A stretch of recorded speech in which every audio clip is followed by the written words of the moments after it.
Imagine a critical medical emergency where the most crucial diagnostic clue just disappears precisely when the patient starts feeling better. Or maybe a sudden life-threatening heart condition triggered not by stress but by overwhelming joy. Sounds like something straight out of a medical thriller, right? Absolutely. But these aren't fiction. These aren't just dramatic plot devices. They're real, often subtle ECG syndromes that can be incredibly tricky to spot. What if understanding these rare, sometimes hidden electrical patterns could literally be the difference between life and death for someone you care about? Today, we're diving deep into the fascinating and, yes, sometimes pretty frightening world of unusual heart syndromes that leave their unique signatures on an electrocardiogram. Welcome to the Deep Dive, where we take your source material and basically extract the most vital nuggets of knowledge, helping you become truly well-informed without all the information overload. Our mission today is to explore a spectrum of less common, yet profoundly significant electrocardiogram syndromes. These are the kind of medical mysteries that, challenge even seasoned clinicians. Exactly. We'll be uncovering how these syndromes manifest clinically, what unique patterns they etch onto an ECG, and crucially, why recognizing them quickly is absolutely vital for patient outcomes. It's really about learning to spot the whispers of the heart before they become a scream for help. Right. And we've got a fantastic review article from the Journal of Personalized Medicine guiding us today, laying out these diagnostic puzzles and, thankfully, their solutions. Now, before we jump right in, a special thank you to London Heartbeat's Z Academy UK for their invaluable educational support on this deep dive. They offer over 150 popular courses designed to really broaden your knowledge. So if you're as curious as we are about understanding these complex topics in a clear, concise way, you'll definitely want to explore their offerings. Make sure to subscribe to their social media channels. That's Facebook, Instagram, and YouTube for free. Regular updates so you don't miss future amazing discussions like this one. And for those who want to go even deeper, you might consider their higher-level YouTube membership. You get early access to educational videos and even personal chats and guidance sessions.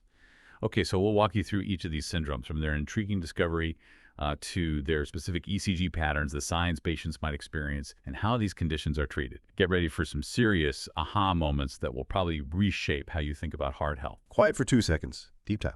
Part 1, syndromes of ischemia and stress. Let's kick things off with Wellens syndrome. This was first described back in 1982 in the Netherlands. What makes this one so incredibly unique, and why is it sometimes dramatically called the widowmaker? Well, it's a truly critical pre-infarction state. That means it's a severe warning sign that a massive heart attack is imminent, often involving a key artery called the LAD. What's truly counterintuitive and makes it so dangerous is that the classic telltale ECG changes appear when the patient is pain-free. Wait, when they're pain-free? Exactly. They might have had chest pain earlier, but when they feel better, that's when the critical diagnostic clue shows up on the ECG.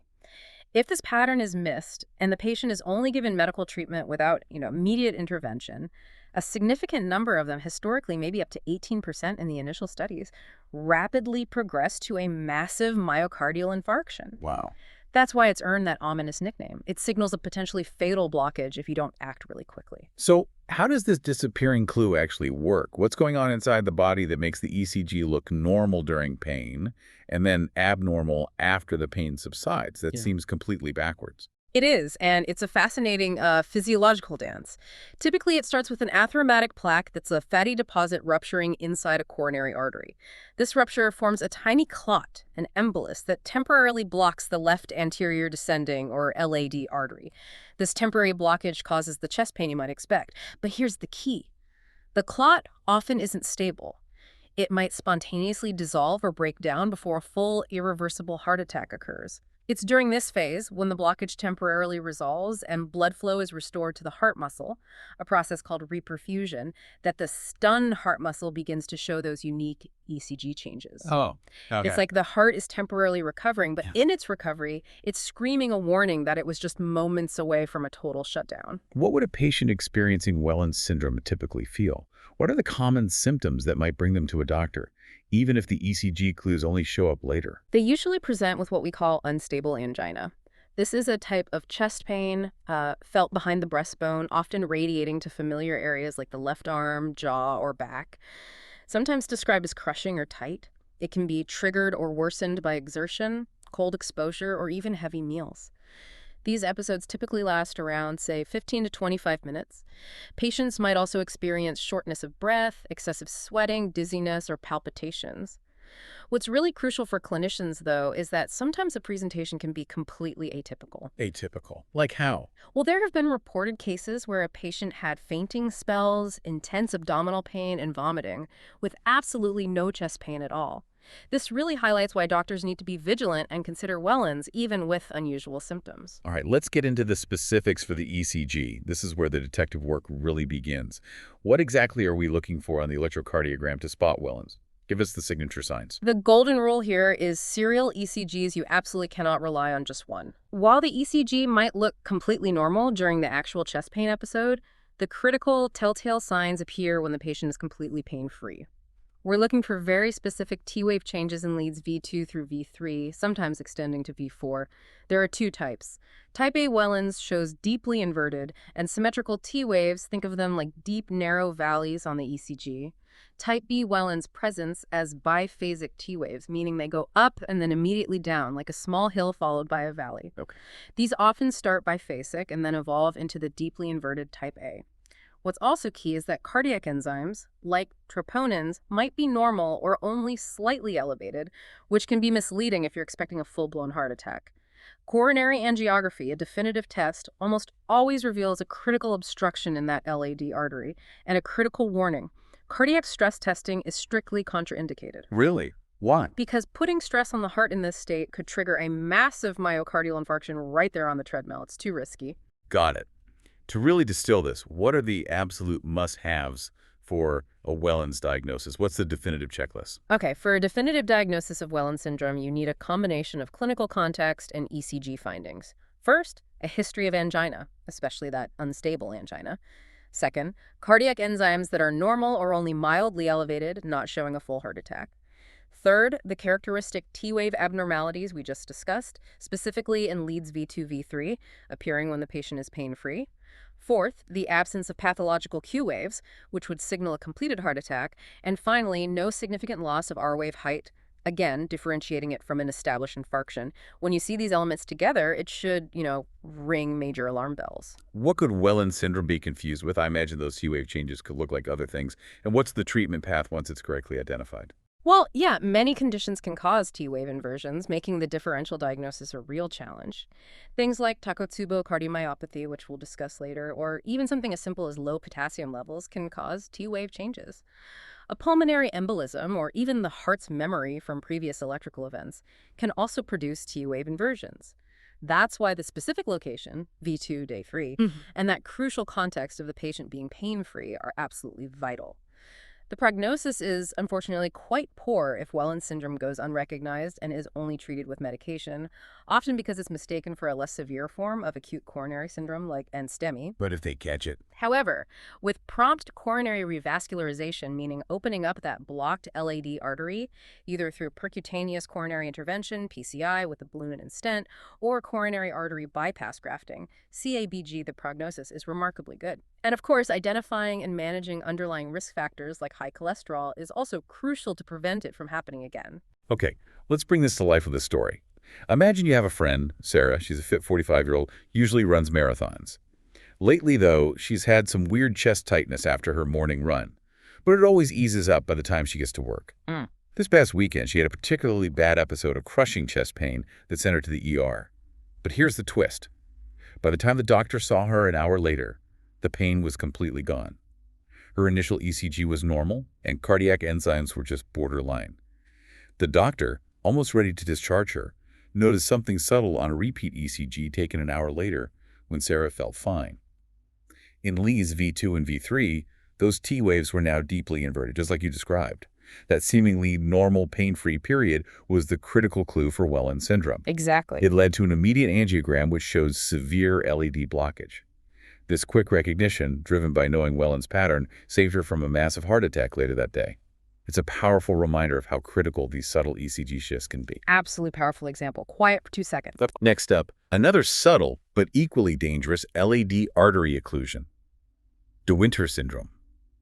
It's considered equivalent to ischemia, which is, the most severe type of heart attack, but paradoxically, it lacks the classic ST segment elevation. How was this strange paradox first discovered? Yeah, it's another tricky one. Well, similar ECG patterns were actually noted by William Dressler way back in 1947. But it wasn't until 2008 in Amsterdam that Robert J. De Winter and his team conducted focused research.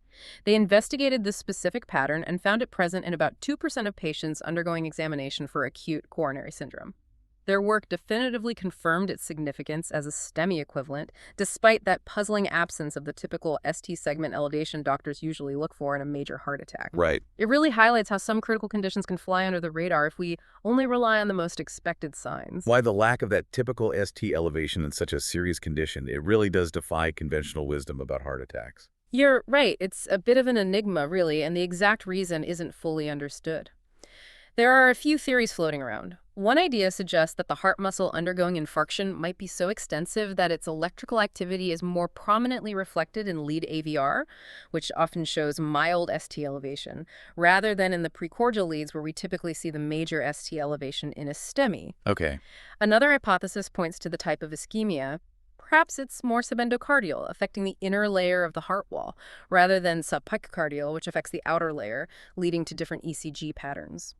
Some researchers even propose it's linked to the behavior of certain potassium channels in the heart cells or maybe unique conduction delays in the Purkinje fibers. But ultimately, more research is still needed to pinpoint the precise mechanisms behind this counterintuitive presentation. Who typically experiences this, and what are their common symptoms? Is there a particular demographic profile we should know about? It's been observed to be more common in males, often in their 50s. What's interesting is that these patients don't always have the consistent high cholesterol or dyslipidemia often seen in typical STEMI patients. The symptoms, however, are very classic for an acute coronary syndrome. Patients report typical chest tightness and pain that can radiate to the arms, shoulders, or jaw. Shortness of breath, sweating, dizziness, and maybe some GI discomfort are also common.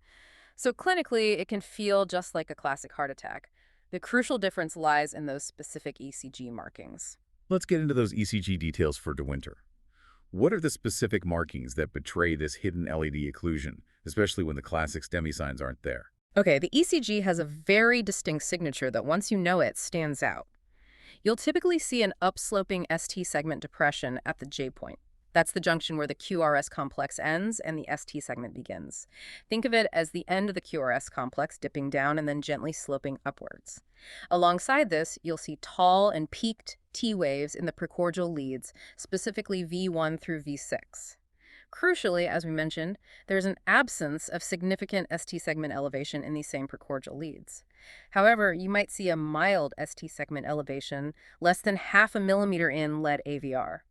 In the very early stages, cardiac enzymes might even be negative, which is why serial testing of troponins is absolutely essential. Right, keep testing. Exactly. Other tests like echocardiography can show mild to severe left ventricular dysfunction, and definitive cardiac catheterization typically shows a significant LAD artery obstruction. To be absolutely clear, what's a definitive checklist for recognizing De Winter syndrome on an ECG?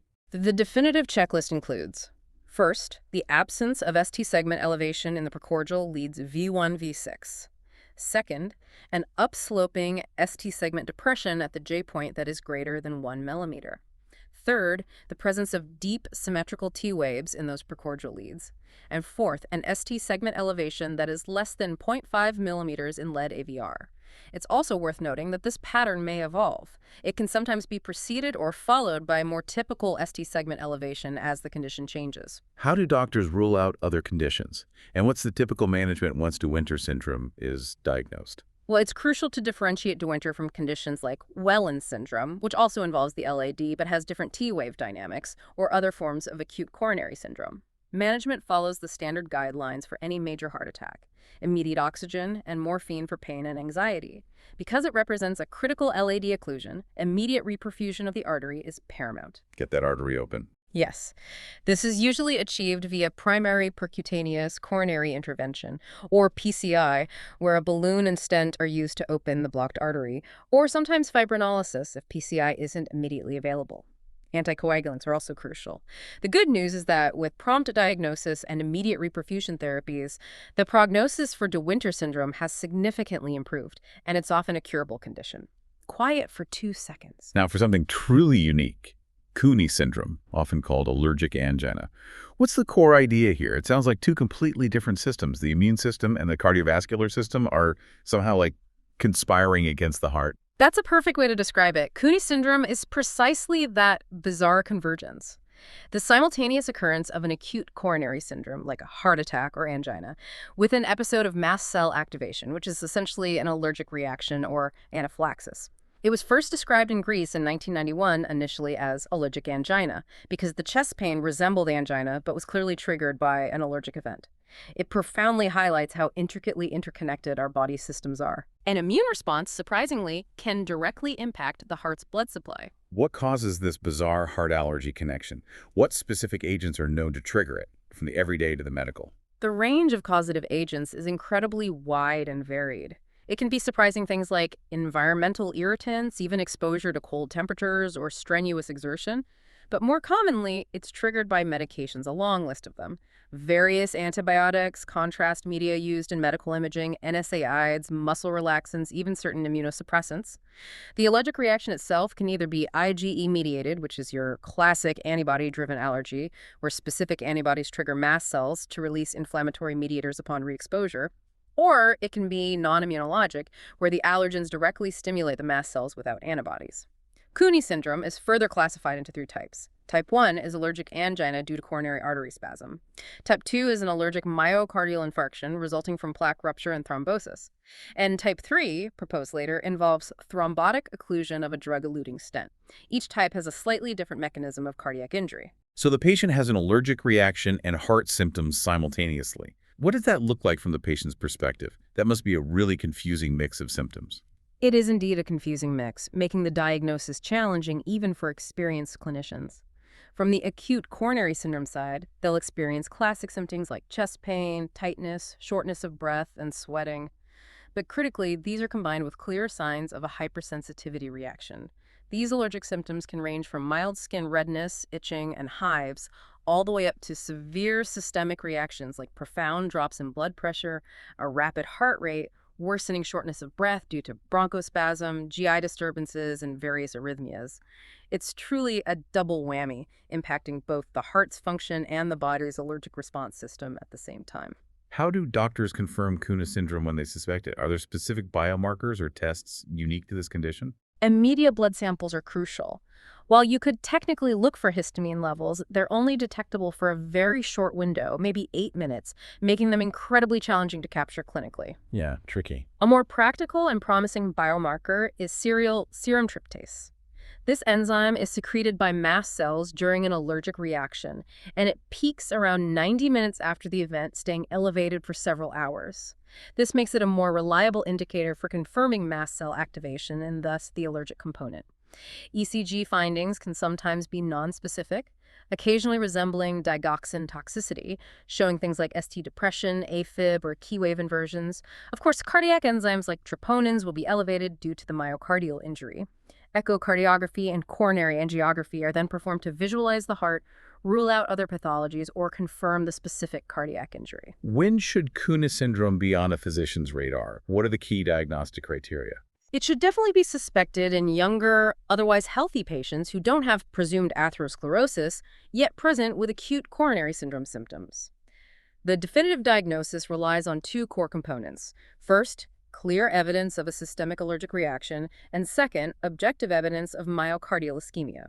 This myocardial ischemia must be confirmed by characteristic ECG changes, specific lab findings like elevated cardiac enzymes and tryptase, or imaging findings from ultrasound or coronary angiography. It's that precise combination of an allergic trigger and a cardiac event that truly defines Kounis syndrome. What are the lookalikes, and how is Kounis syndrome treated? I imagine you'd have to be very careful with common cardiac medications if there's an allergic component. Absolutely. Caution is paramount. It can be confused with other acute coronary syndromes or conditions like scombroid poisoning or carbon monoxide intoxication, which can also induce myocardial ischemia. The prognosis varies significantly based on the type of Kounis syndrome and the severity of the allergic reaction. For type 1, which is spasm-induced angina, treating the allergic reaction with antihistamines and corticosteroids is often enough. For type 2, where there's an actual myocardial infarction from plaque rupture, both the allergic reaction and the underlying MI must be treated. And here's where the caution comes in. Beta blockers must be used very carefully as they can potentially worsen vasospasm. Right. Surprisingly, even adrenaline, which is the gold standard for anaphylaxis, can intensify myocardial ischemia in Kounis syndrome by increasing the heart's oxygen demand. So its use requires careful consideration and a balanced approach. Wow. For type 3 involving a stent thrombus, urgent aspiration of that thrombus is also required in addition to managing the allergic response. Yeah. Quiet for 2 seconds. This one has such a vivid name, Takotsubo, or broken heart syndrome. Where did the name come from, and what does it truly signify? It conjures such a strong image. It absolutely does. The name Takotsubo is Japanese and refers to the distinctive shape the heart's left ventricle takes during the acute phase of the syndrome. It literally resembles a Japanese fisherman's pot used for trapping octopuses. It has a narrow neck and a wide, rounded bottom. It was first described in Japan in 1990. It's also called stress-induced cardiomyopathy or apical ballooning. But broken heart syndrome is perhaps the most evocative and widely recognized term, really capturing that powerful link to emotional triggers. So it's not a typical heart attack caused by a blocked artery. That's a really important distinction, especially since the symptoms can be so similar. That's the absolutely key defining feature, and it's what makes Takotsubo so unique and often a diagnostic challenge. It's a temporary malfunction of the left ventricle, characterized by this specific apical distension where the bottom part of the heart balloons out and becomes immobile, while the base of the heart remains hyperkinetic, meaning it contracts vigorously. Crucially, this dysfunction is not the result of an acute myocardial infarction caused by an obstructive coronary artery blockage, although in a small percentage of cases they can coexist. What's even more fascinating is its reversibility. Cardiac function usually returns to normal in about 12 weeks, and ECG and biomarker levels normalize within 6 to 12 months. This full, often spontaneous recovery is a hallmark that distinguishes it from a typical MI. If it's not blocked arteries, what causes this broken heart? What's the leading theory behind this phenomenon, especially considering the emotional triggers? Several theories exist, but they largely converge on the idea of a massive, sudden surge of catecholamines. Your body's fight or flight stress hormones, like adrenaline and noradrenaline. This surge can be from intense emotional or physical stress, or even underlying medical conditions that cause excessive catecholamine release, like a rare tumor called a pheochromocytoma. One prominent hypothesis is that the apex of the heart, the bottom part, has a disproportionately higher number of beta-adrenergic receptors compared to the base. This makes the apex far more sensitive to these stress hormones, causing it to become stunned or dysfunctional, leading to that characteristic ballooning. Interesting. Another theory suggests estrogen's role. It's believed to help protect the heart by downregulating these beta-adrenergic receptors, which might explain why postmenopausal women with low estrogen levels are significantly more susceptible to Takotsubo. Their hearts might react more strongly to catecholamine surges. What triggers it, and what does it feel like for the patient? I've heard stories about both extreme sadness and extreme joy being triggers. You're absolutely right. While emotional stimuli like heartbreaking news, the death of a loved one, or an economic crisis are classic triggers, it can also paradoxically be triggered by intense positive emotions, like winning a major tournament, a lottery, or receiving surprising good news. Happy heart syndrome. Sort of, yeah. Physical stressors are also significant, including acute illnesses like sepsis, medical procedures such as surgery or even cardiac stress testing, or certain chemotherapy treatments. Patients with underlying psychiatric or neurological disorders also tend to have a significantly higher prevalence. As for symptoms, they powerfully mimic an acute coronary syndrome. Dyspnea or shortness of breath, crush and chest pain often occurring at rest and radiating to the jaw, sweating, nausea, dizziness, and if there's an underlying medical condition, its symptoms may also be present. How does the ECG help diagnose this emotionally charged heart condition, especially if it can mimic a traditional heart attack? That's the core diagnostic challenge. In the acute phase, patients typically present with ST segment elevation on their ECG, which is the hallmark of a major heart attack. This immediately prompts a cardiac catheterization to differentiate from a true MI. But here's the critical part. In most Takotsubo patients, the angiogram reveals perfectly clear coronary arteries with no evidence of obstruction, though a small percentage might have coexisting conditions. In the following 24 to 48 hours, the ECG evolves. You can see deep T-wave inversion, significant QT interval prolongation, and even pathological Q waves, which can be alarming. Continuous ECG monitoring is vital during this period due to the risk of lethal arrhythmias like torsades de pointes or ventricular fibrillation, specifically because of that prolonged QT interval. The INTERTAC diagnostic criteria are a modern tool used for risk stratification. assigning points for factors like female sex, presence of an emotional or physical stressor, absence of ST segment depression, except in AVR, and a history of psychiatric or neurological disorders, plus QT interval prolongation. A score of 70 or more indicates a high probability of Takotsubo. And what about other tests beyond the ECG? What else do doctors look for? Beyond the ECG, cardiac enzymes like troponins will be elevated, but typically to a lesser extent than in a full-blown MI. BNP and NT-proBNP, which are natriuretic peptides indicating heart strain, also increase. Imaging like echocardiography and cardiac MRI are crucial for evaluating ventricular function, confirming the apical ballooning, and ruling out complications. The European Society of Cardiology also has a detailed set of 7 criteria for diagnosis.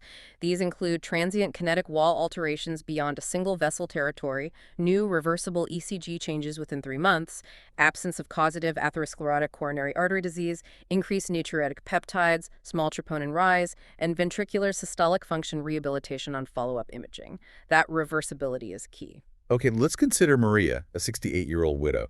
Mm. She suddenly collapses with crushing chest pain and shortness of breath after receiving an eviction notice. Intense stress right there. Absolutely. Her ECG shows significant ST segment elevation, and initial troponin levels are slightly elevated.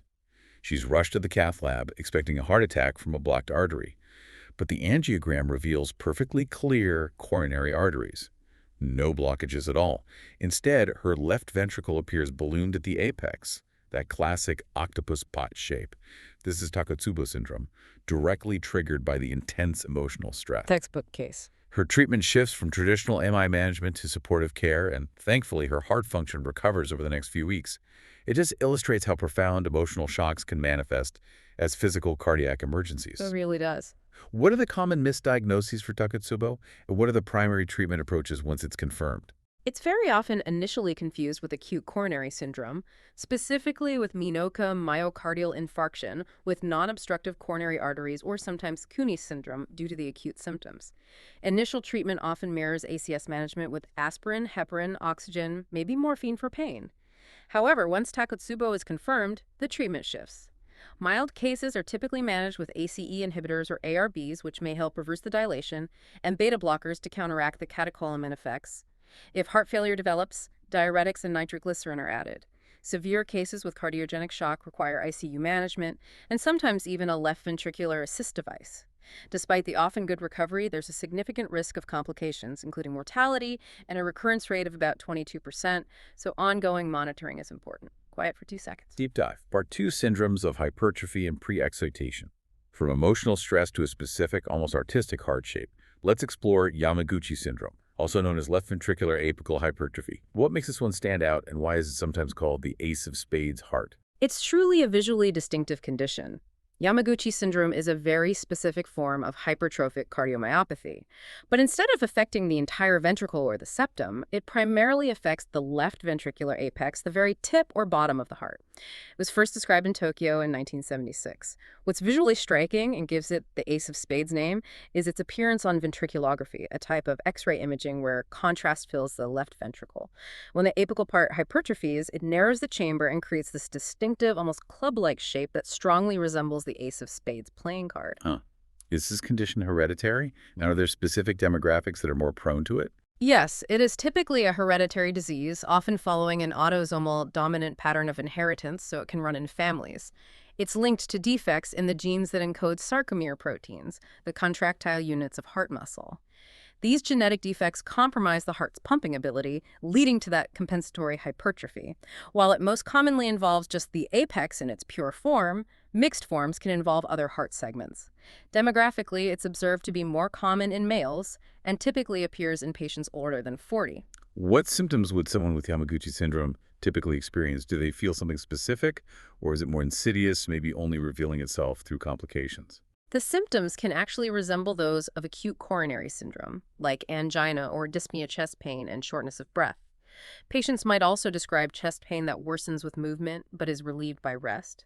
Fainting spells, syncope, and palpitations are also common. What's particularly interesting, though, is that many patients are first diagnosed not due to these direct symptoms, but rather due to complications. For instance, a significant number are initially diagnosed because they develop atrial fibrillation, or an ACS with ST segment elevation, or even exercise-induced ventricular fibrillation, or heart failure. Some might even be asymptomatic and diagnosed incidentally. How does the ECG help reveal this specific type of hypertrophy? Hmm. What are we looking for in the squiggly lines that might point to an ace of spades heart? The ECG characteristically shows what we call giant negative T waves. These are inverted T waves that are remarkably large, often greater than 10 millimeters, especially in the precordial leads. Think of them as exceptionally deep, pointed valleys on the ECG. Alongside this, you'll typically see other signs of left ventricular hypertrophy, which can be confirmed using criteria like the Sokolov-Leon criteria. It's important that these ECG changes are present without significant underlying coronary artery disease or high blood pressure, which could also cause similar findings. The ECG might also show signs of complications like AFib or ACS if those have developed. What about other diagnostic tests for Yamaguchi syndrome beyond the ECG? Well, blood tests might show elevated troponins similar to ACS. Cardiac scintigraphy with a stress test can reveal reversible ischemia, particularly with exertion. As mentioned, ventriculography gives that classic ace of spades look. Echocardiography is crucial for precisely quantifying the thickness of heart segments, confirming the apical hypertrophy, distinguishing pure versus mixed forms, and finding complications. If the diagnosis is still unclear, cardiac MRI with gadolinium can provide even more detail. Coronary angiography is also vital to rule out ACS, as they can coexist or mimic each other. So what are the definitive imaging criteria for diagnosis then? How do you confirm it visually? The diagnosis is established with very specific imaging criteria. First, there must be asymmetric left ventricular hypertrophy. Second, the left apex itself must be thicker than 15 millimeters. And third, the ratio of the apical wall thickness to the posterior wall thickness must be higher than 1.5. These quantitative measurements help confirm that characteristic isolated hypertrophy of the heart's apex.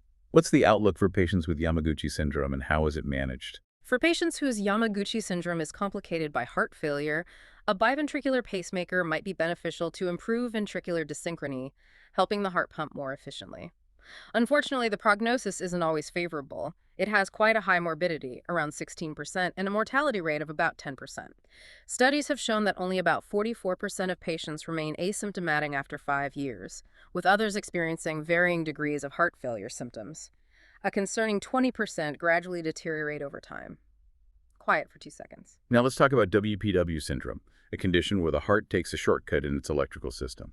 What's the difference between merely having the WPW pattern and actually having the full syndrome? Sounds like an important distinction. It is indeed a crucial distinction. Wolff-Parkinson-White, or WPW syndrome, is a ventricular pre-excitation syndrome caused by an accessory conduction pathway in the heart. The pattern simply refers to the presence of the typical ECG changes without any accompanying symptoms. So a person could have these distinctive ECG findings and be completely unaware. The syndrome, however, means that you have both those characteristic ECG changes and you are experiencing symptoms, such as palpitations or fainting spells. It was first reported in 1930 by the physicians it's named after, describing it in young, healthy, athletic patients prone to rapid heart action. So how exactly do these shortcuts work, and are they something that can be inherited? Really does sound like an extra rogue wire in the heart's electrical system. That's a very apt analogy. These accessory pathways, the most common being the bundle of Kent, are abnormal electrical connections that essentially bypass parts of the normal conduction system, specifically the AV node. This creates a shortcut, allowing electrical impulses to travel from the atria to the ventricles faster than they should through the normal pathway. These pathways can conduct electricity antegrade, atria to ventricles, retrograde, ventricles to atria, or bidirectionally. WPW is often associated with congenital heart defects like Epstein's anomaly. While it can have an autosomal dominant transmission, meaning it can be inherited, it's not always the case. Many instances are sporadic. What do patients with symptomatic WPW actually experience? What are the common complaints? Patients with symptomatic WPW can experience a range of complaints related to a fast heart rate. These include palpitations, that feeling of the heart pounding or fluttering, episodes of syncope or fainting, dizziness, chest pain, and shortness of breath. Some might even report unexplained anxiety. Interestingly, males are more frequently affected. The symptoms can be triggered by things like emotional stress, physical exertion, or even pregnancy in women. Crucially, because of these abnormal shortcuts, serious secondary arrhythmias can occur.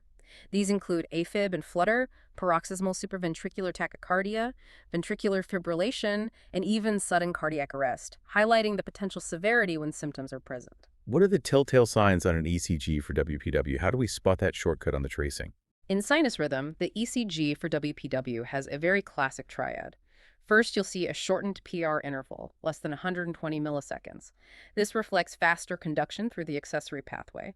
Second, and most distinctively, there's a slurred upstroke at the very beginning of the QRS complex called a delta wave.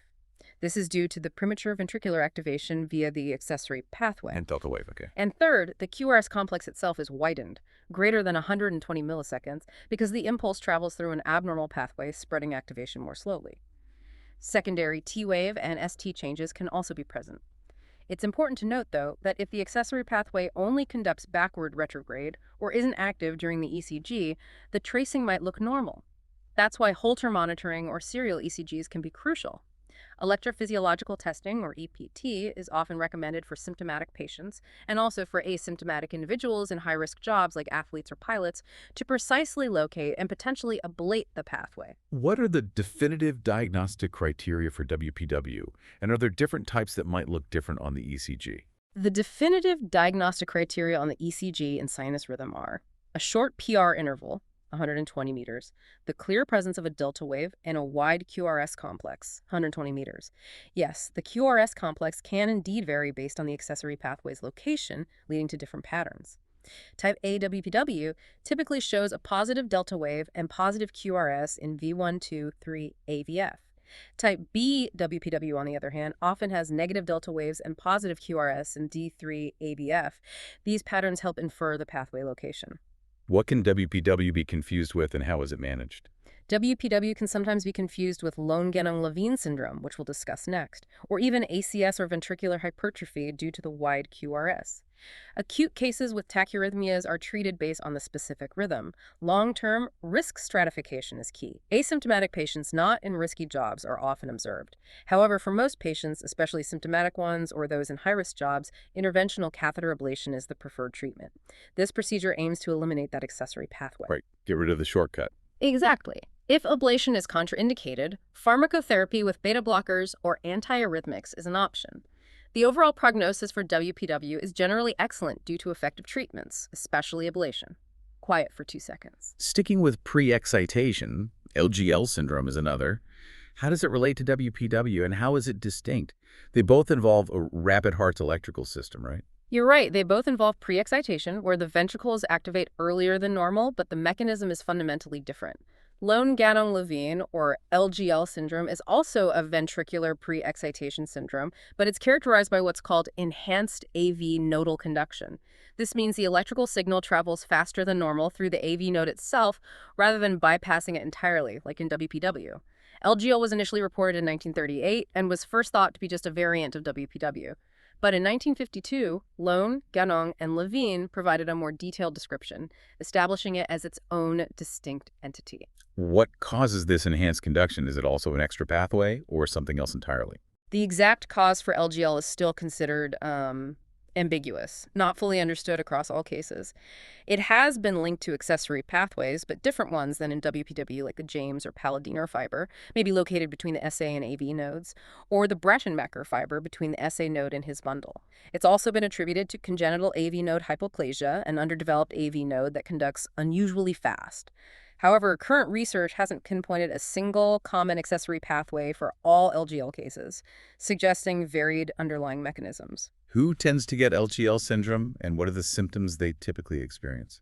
LGL syndrome is observed to be more common in females, particularly those over 30. Patients commonly complain of symptoms related to a fast heart rate, such as tachycardia, chest pain, episodes of syncope, and palpitations.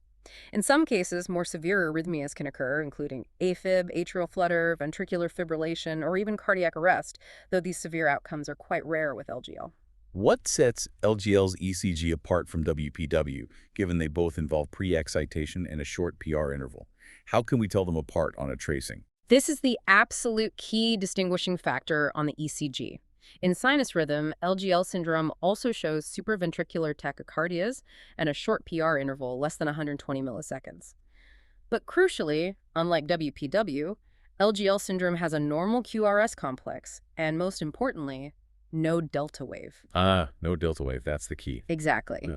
The absence of that characteristic slurred upstroke at the beginning of the QRS is what differentiates it from WPW. Secondary arrhythmias may also be seen. Electrophysiologic studies can help reveal pathways, if present, and assess conduction properties. Are the diagnostic criteria as clear-cut as WPWs, or are they a bit more nuanced for LGL? They are a bit more nuanced and maybe arbitrary sometimes, as the classic ECG findings aren't always present. The proposed ECG criteria are indeed a short PR interval, 120 meters, normal QRS complex, 120 meters, and the absence of a delta wave.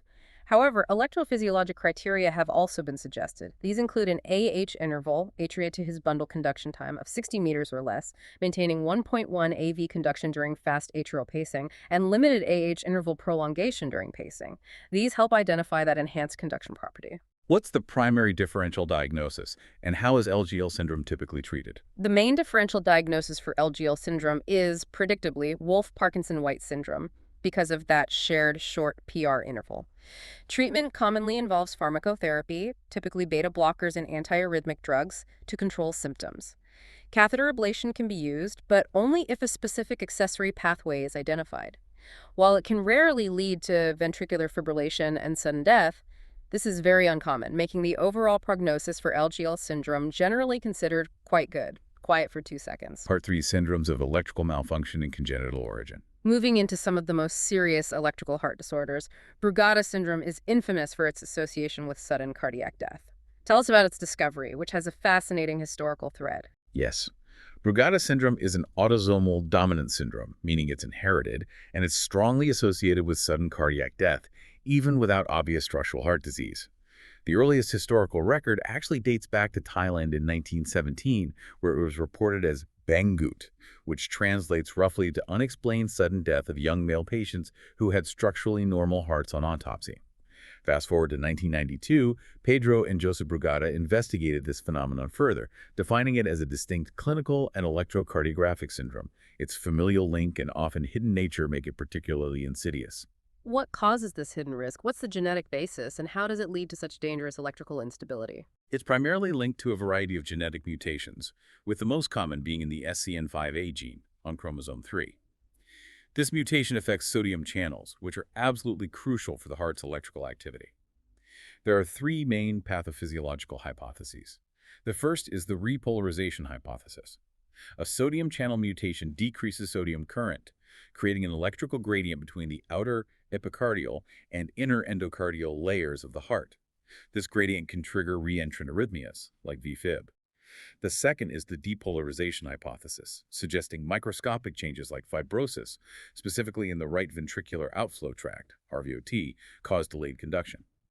Finally, the neural crest hypothesis argues both mechanisms might coexist, possibly because the RVOT has a unique embryonic origin, making it susceptible. Who is most at risk, and what are the signs that might make someone suspect Brugada syndrome, especially given that many affected individuals are asymptomatic? Affected individuals are typically of Asian descent, predominantly male, and often around 40.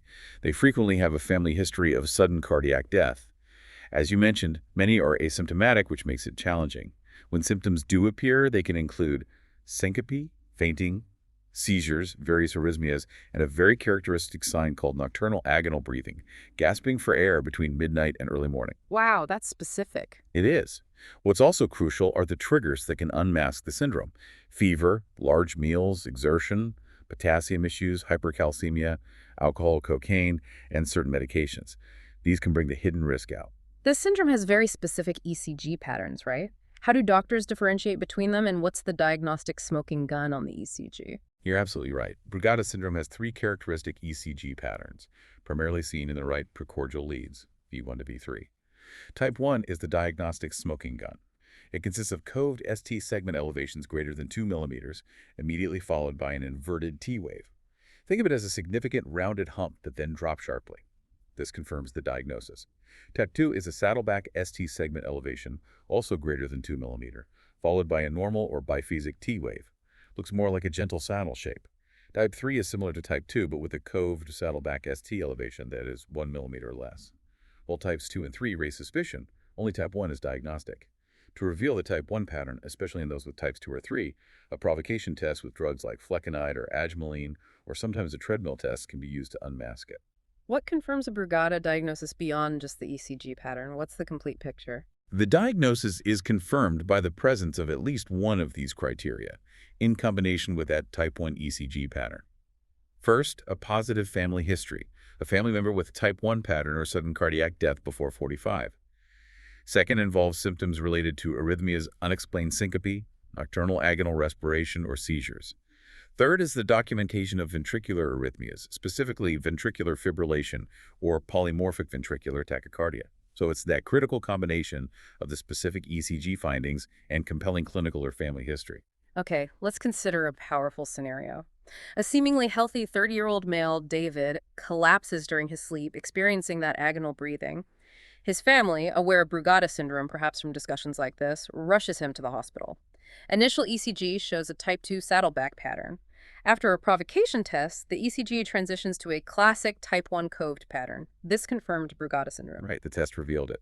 The prompt diagnosis, triggered by awareness and the family history, led to an immediate ICD implantation, an implantable cardioverter defibrillator, preventing a potentially fatal sudden cardiac arrest during future episodes. This underscores why recognizing these hidden electrical patterns is quite literally a lifesaver. Absolutely critical recognition. How is this managed given the high risk of sudden cardiac death? Given the high risk, the first line and most crucial treatment is the implantation of an ICD. This device monitors the heart rhythm, and if it detects a life-threatening arrhythmia like VFib, it delivers a shock to stop it, preventing sudden cardiac death. In cases where an ICD is refused or contraindicated, medications like quinidine or phosphodiesterase 3 inhibitors might be considered. There's also an emerging and quite promising treatment, radiofrequency ablation of the right ventricular outflow tract, RVOT. This procedure has actually been shown to normalize the ECG findings in some patients and prevent fatal arrhythmias, offering a potential cure for some. Quiet for 2 seconds. Frederick syndrome combines two serious arrhythmias. What exactly is it, and what's the interesting history behind its discovery? Frederick syndrome is the simultaneous occurrence of two distinct and serious cardiac arrhythmias, atrial fibrillation or atrial flutter, and a complete heart block. It's a rare syndrome, first described by Leon Frederick way back in 1904. He actually did experiments on animal models, showing that by damaging the His bundle, a key part of the conduction system, the ventricles could beat normally while the atria fibrillated. This clearly indicated a severe impairment in conduction from the atria to the ventricles, leading to this unique pattern where the top and bottom chambers beat independently. What causes it, and what do patients experience? It sounds like a very dangerous combination. It is a very serious combination. Frederick syndrome is usually caused by underlying structural heart diseases. These can include cardiomyopathy, myocarditis, or even an acute coronary syndrome with ST elevation. Patients often have a prior diagnosis of atrial fibrillation. Initially, if their heart rate is still okay, maybe above 60, they might only have typical AFib symptoms like palpitations, chest pain, fatigue, shortness of breath. However, once the complete heart block fully sets in and their heart rate drops dramatically, often to a very slow 20 to 30 beats per minute, their condition deteriorates rapidly. This profound slowness can lead to severe symptoms like dizziness, syncope, and carries a significant risk of a systole where the heart stops, and death. How does the ECG show this unique simultaneous combination? What would we actually see on the tracing? The ECG is indeed diagnostic and reveals this unique combination very clearly. You'll see the characteristic atrial fibrillation F waves, indicating chaotic atrial activity, or the more organized atrial flutter waves. Crucially, alongside these atrial rhythms, you'll see clear evidence of a complete heart block with AV dissociation. This means the atria and ventricles are beating independently, completely uncoordinated. The ventricular rhythm, coming from lower down, is usually very slow and regular. Beyond the ECG, echo typically shows biatrial enlargement, septum hypertrophy, and decreased ejection fraction. Cardiac MRI is often used to find the underlying cause. What are the absolute ECG criteria for Frederick syndrome? The gold standard is the ECG. The key criteria are, first, absent P waves replaced by the presence of atrial fibrillation F waves, or atrial flutter waves. And second, a third-degree AV block characterized by clear AV dissociation, no electrical communication between atria and ventricles. It's the co-occurrence of these two distinct and severe rhythm abnormalities. What's the prognosis for this rare and complex condition? Frederick syndrome is considered underdiagnosed and underreported, so its full prognosis isn't completely known due to lack of extensive data. However, it is recognized to carry high morbidity.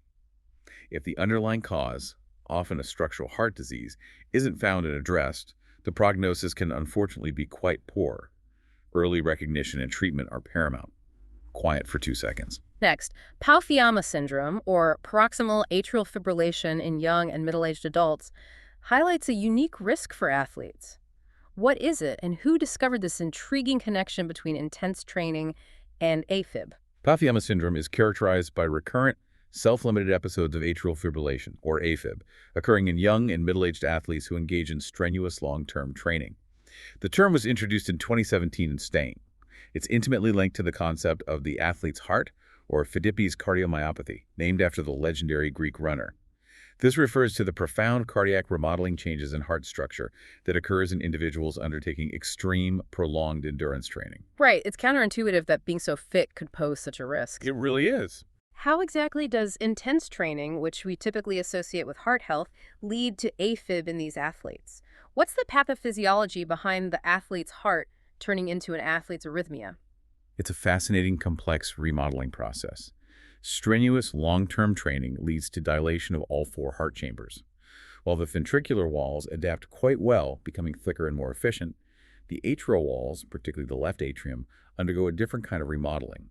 This can lead to inflammation and eventually fibrosis or scarring within the atrial tissue. The scarring creates pathways for abnormal electrical impulses. Additionally, athletes develop enhanced parasympathetic activity, the rest and digest system, which, while good for a low resting heart rate, actually shortens the atrial refractory time, making the atria more excitable and prone to higher firing rates. Sinoatrial node remodeling and increased pulmonary vein ectopi abnormal impulses from pulmonary veins are also suggested as triggers. How do these athletes typically present? Is it always obvious they're experiencing AFib, or can it be subtle, maybe even silent? Not always obvious. AFib in athletes can sometimes be completely asymptomatic, silent AFib. They might only be diagnosed incidentally during a checkup. However, when symptoms do occur, patients might develop palpitations, shortness of breath, exercise intolerance that wasn't previously there, dizziness, fatigue, presyncope, or even syncope. The onset is typically paroxysmal, coming and going.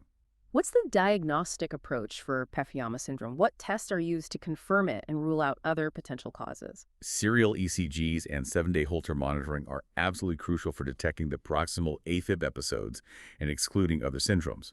Cardiac stress testing can also be very useful, as exercise can sometimes trigger AFib in suspected cases. Blood tests exclude things like hyperthyroidism or diabetes. Echocardiography is vital to visualize structural defects, atrial enlargement, or hypertrophy. The diagnosis truly requires meeting a specific, comprehensive set of criteria. All major criteria and at least 5 minor criteria must be fulfilled, plus it's critical to explicitly exclude common AFib risk factors and other underlying diseases. Let's break down those criteria. What are the major and minor signs, and what specific usual AFib risk factors and underlying diseases need to be excluded for a Pagiyama diagnosis? This sounds like a very precise diagnosis. It is precise to capture this unique athlete-specific AFib.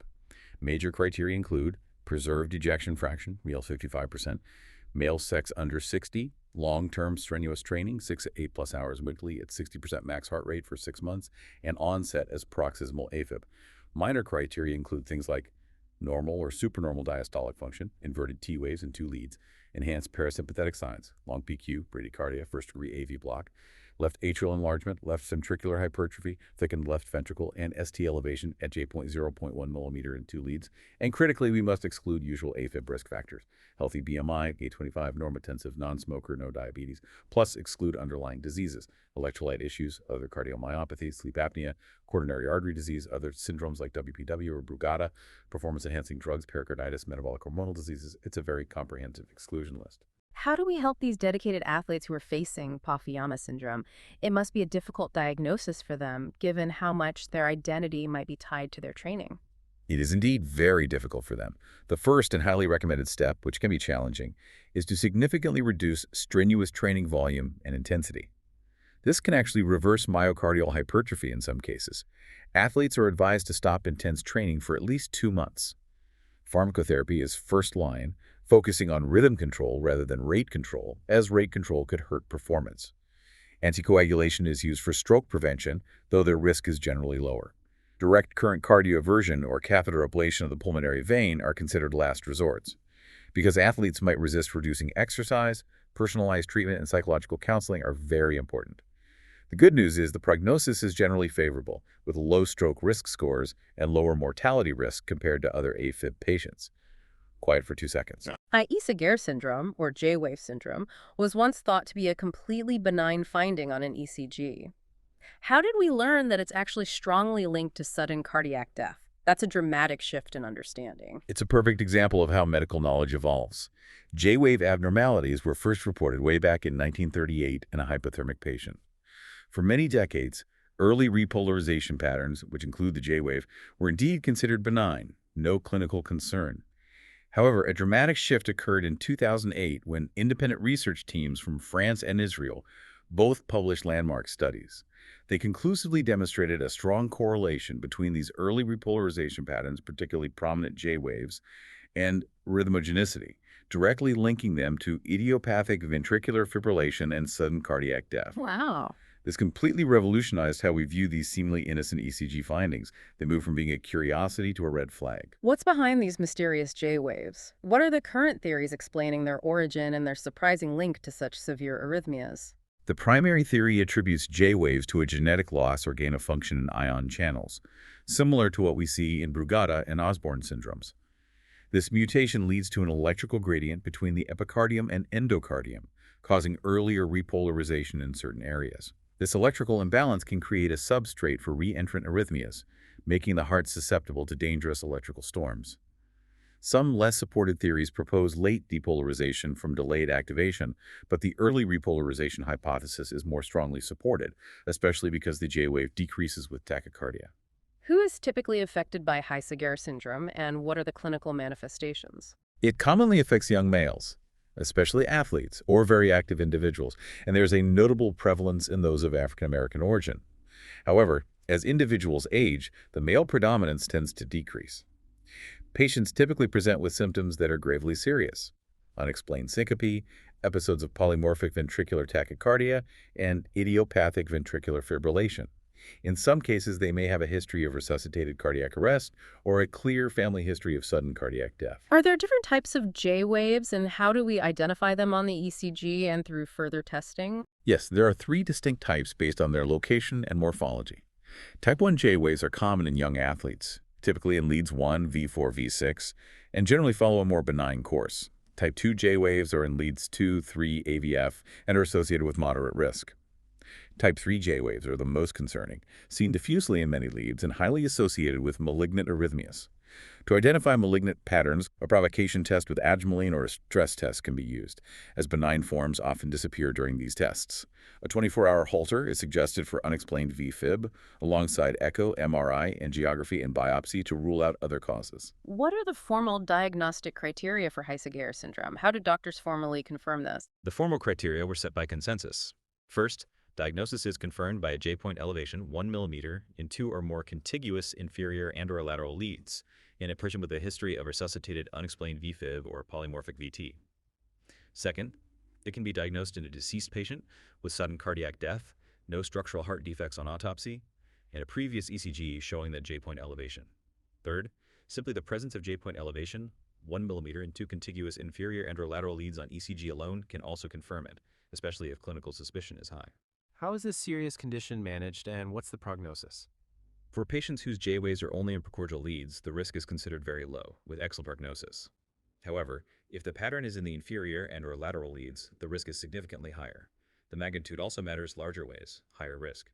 For symptomatic patients and those with aborted sudden cardiac death, the primary treatment is an implantable cardioverter defibrillator, ICD, to prevent future fatal arrhythmias. Medications like isoproterenol and quinidine may be added to help prevent VFib episodes.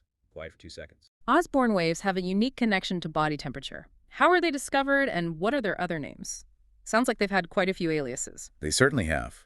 These distinct waves were first reported by Tomazeski in 1938 in a patient suffering from hypothermia.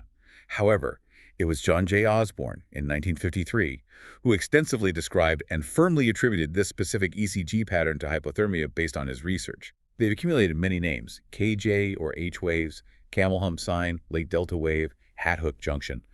All describe the same characteristic ECG finding that emerges when body temperature drops significantly. Are the underlying mechanisms for Osborn waves similar to other syndromes we've discussed, like Brugada or Haisseguerre? Seems like a recurring theme. Yes, there are definite similarities, indicating a shared electrical vulnerability. Just like Brugada and Haisseguerre, both early repolarization and late depolarization are suspected. The repolarization hypothesis, more supported, suggests a transmural gradient between epicardium and endocardium is created. This can be triggered not only by hypothermia, but also by ischemia, hypercalcemia, diabetic ketoacidosis, hypothyroidism, sepsis, brain death, even drowning. Some less supported theories involve late depolarization, so while hypothermia is classic, the underlying disturbance mirrors other serious conditions. Given its broad associations, what should clinicians look for when Osborn waves appear? It sounds like a clue to many different conditions. Indeed, their presence necessitates a very careful patient history. As they aren't pathognomonic on their own, they're a signpost. They are, of course, common in therapeutic or accidental hypothermia. Beyond temperature, they can be seen in diabetic ketoacidosis, hypothyroidism, sepsis, brain death, Parkinson's disease, certain drug overdoses, drowning. Furthermore, they can appear in ACS, hypercalcemia, Takotsubo, myocarditis, concentric hypertrophy, or even as part of Brugada or Haisseguerre syndromes. Their presence always prompts further evaluation to find the true underlying cause. Where do these waves actually appear on the ECG, and how do we differentiate between hypothermic and non-hypothermic causes? The J point on the ECG is the landmark between the QRS end and ST start. When this J point elevates, creating a hump, that's the J wave or Osborn wave. To differentiate causes on the ECG, look for other clues. Hypothermic patients typically show bradycardia, longer PR, QT, QRS intervals, maybe shivering artifacts. Generally, the colder the patient, the steeper the Osborn waves. Distinguishing from Brugada and Haisseguerre involves evaluating their specific criteria, as the Osborn wave can be part of those patterns. So, can the diagnostic criteria for Brugada or Haisseguerre syndromes be applied when you see Osborn waves? Are they sometimes overlapping? Yes, exactly. In cases where the Osborn wave is part of the presentation of Brugada or Haisseguerre syndrome, their respective diagnostic criteria would be used to confirm the specific underlying syndrome, not just Osborn waves in isolation. The clinical context is key. What's the prognostic value of Osborn waves? Does their presence indicate a better or worse outcome? The prognostic value in hypothermic patients is actually quite debatable. Some research suggests higher mortality with them, others note worse prognosis in hypothermic patients without them. So it's unclear there. However, when Osborn waves are due to non-hypothermic causes, meaning they reflect a different underlying pathology, the prognosis is generally considered poorer. The severity depends on the ECG leads involved and the wave's magnitude. In these cases, they can be a serious warning sign. Quiet for 2 seconds. Finally, Leopard Syndrome, a rare genetic condition that affects multiple body systems and leaves its mark on the ECG. What does Leopard stand for, and how is this fascinating multi-system condition identified? Leopard is a wonderfully descriptive acronym standing for lentigines, small dark spots on skin, ECG abnormalities, ocular hypertelorism, widely spaced eyes, pulmonary stenosis, narrowed heart valve, abnormal genitalia, retardation of growth, and deafness. It was first interpreted clinically in 1936, but given its distinctive acronym and further characterized in 1969 by Robert J. Gorlin and colleagues. It's also known by other names, like Noonan syndrome, with multiple lentigines highlighting genetic overlaps. What's the genetic root of this broad condition? Is it something inherited? Yes, it is. The genetic root is typically a missense mutation in the PTPN1 gene on chromosome 12. This mutation reduces the activity of protein tyrosine phosphatase, an enzyme crucial for cell growth and development. It can be inherited in an autosomal dominant fashion, only one mutated gene needed, or occur sporadically. It has high penetrance, meaning most with the mutation show signs, but varied presentations. Not everyone has all features or the same severity. So the ECG abnormalities are just one piece of a much larger puzzle. What other features define Leopard syndrome beyond the heart? Give us a sense of the full systemic impact. You're absolutely right. It's a complex, multi-system puzzle. The lentigines are key. Distinctive brown-black macules like non-sun-induced freckles on the chest, back, face, arms, but not mucous membranes. They often appear with or after hypertrophic cardiomyopathy. Other common features include ocular hypertelorism, pulmonary stenosis symptoms, abnormal genitalia, cryptospermism, hypospadias, delayed puberty, stunted growth, and sensorineural deafness. Skeletal features like pectus excavatum, sunken chest are common. While mitral valve prolapse and septal defects can occur, hypertrophic cardiomyopathy is one of the most serious and common comorbidities, often dictating prognosis. What are the specific ECG abnormalities seen in Leopard syndrome, and how do doctors confirm a diagnosis given its wide range of symptoms? On the ECG, you can typically observe signs of left or biventricular hypertrophy, thickened heart muscle. There can also be repolarization abnormalities, prolonged QT interval, and various AV blocks. To confirm diagnosis, a multi-system evaluation is needed. Echocardiography assesses valvulopathies and hypertrophy. Holter monitoring and stress testing detect arrhythmias. Genetic analysis is definitive for the PTPN1 mutation, and family screening is recommended. Prenatally, if a fetus shows hypertrophic cardiomyopathy, Leopard can be suspected and confirmed with genetic testing of amniotic fluid or chorionic villi. What is the definitive way to diagnose Leopard syndrome, particularly with all those different presentations? The diagnosis is confirmed by specific clinical and genetic criteria. The definitive way is the presence of multiple antigens plus at least 3 of the other main features from the Leopard acronym: structural cardiac defects, ECG abnormalities, genitourinary abnormalities, neurological abnormalities, craniofacial deformities, growth disorders, and skeletal malformations. If lintogens are absent, diagnosis can still be made by finding at least 3 of those other characteristics in the patient or close family, indicating the broader syndrome. What's the overall outlook for individuals with Leopard syndrome? The prognosis varies significantly depending on cardiac involvement. Patients with no or mild cardiac abnormalities generally have a good prognosis but require annual monitoring. However, those with severe valvulopathies or hypertrophic cardiomyopathy face a high risk of arrhythmias and sudden cardiac death. Valvulopathies may require surgery. Hypertrophic cardiomyopathy can be managed pharmacologically or with procedures like myotomy, myectomy, or pacemaker implantation, depending on severity and complications. It requires lifelong vigilance. Quiet for 2 seconds. Conclusion. Wow. What an absolutely incredible journey through the heart's hidden electrical signals and structural surprises. It's truly amazing how much vital information a seemingly simple ECG can hold. Indeed. The ECG remains a remarkably useful, widely available, and non-invasive tool. Its sensitivity, combined with modern tech like Holter monitors and field ECGs, makes it indispensable. With cardiovascular disease still a leading cause of death globally, it's absolutely vital for healthcare professionals across all specialties to be adept at interpreting not just common findings, but these rarer, more complex ones too. So what does this all mean for us, the learners, in the bigger picture? What's the ultimate takeaway from this deep dive? Well, the knowledge and understanding of these syndromes are truly critical for early detection, appropriate treatment, and ultimately preventing fatal arrhythmias and sudden cardiac death. The potential for misdiagnosis and dangerous treatment delays is very real when these conditions aren't recognized. Each pattern tells a critical story that healthcare professionals must be prepared to read, potentially transforming dire situations and quite literally saving lives. If you could distill our deep dive into a few top essential takeaways, what would they be? Okay, first, the ECG is not always straightforward. Crucial diagnostic clues, like in Wellens syndrome, can appear when symptoms are absent. That counterintuitive presentation is vital. Second, the heart can react physically to intense emotional or allergic stressors, as we saw in Takotsubo and Kounis syndromes, showing a profound mind-body or immune cardiac connection. Right. Third, not all serious heart conditions are caused by blocked arteries. Some are purely electrical or genetic, like Brugada or Leopard, shifting focus from plumbing to wiring. And finally, some athletes face unique cardiac risks, like Pagiyama syndrome, due to strenuous training, emphasizing that fit doesn't always mean no heart risk. It highlights the importance of personalized approaches. To leave you with something to ponder, considering the intricate and often subtle signs of these syndromes, what other seemingly normal physiological responses might be masking critical underlying health issues that we are yet to fully understand? Makes you wonder how many more hidden messages our bodies are trying to send us. Quiet for 2 seconds. Multiple choice questions. MCQs. All right, it's time to test your newfound knowledge with some quick questions based on our deep dive. Don't worry, we'll give you the answers and a quick explanation. Ready? Number 1.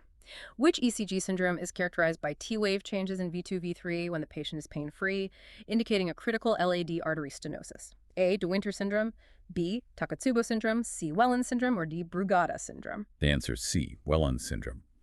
This one's unique because its classic T-wave changes in V2, V3 appear when the patient feels fine, signaling that intending LAD blockage. Okay, number 2.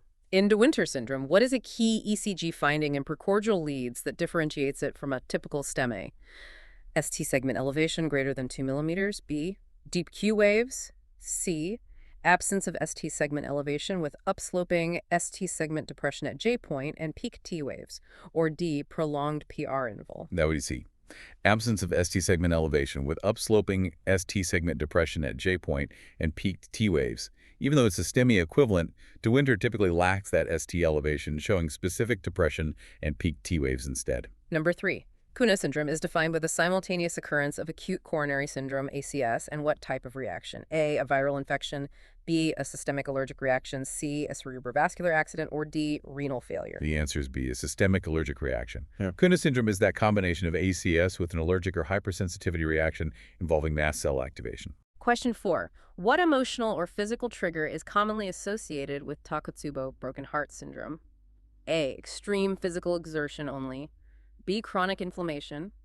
C, heartbreaking events or intense stress, emotional or physical. Or D, high cholesterol diet. It's C, heartbreaking events or intense stress, emotional or physical. Takotsubo is strongly linked to sudden, severe emotional or physical stressors causing that catecholamine surge. Number 5.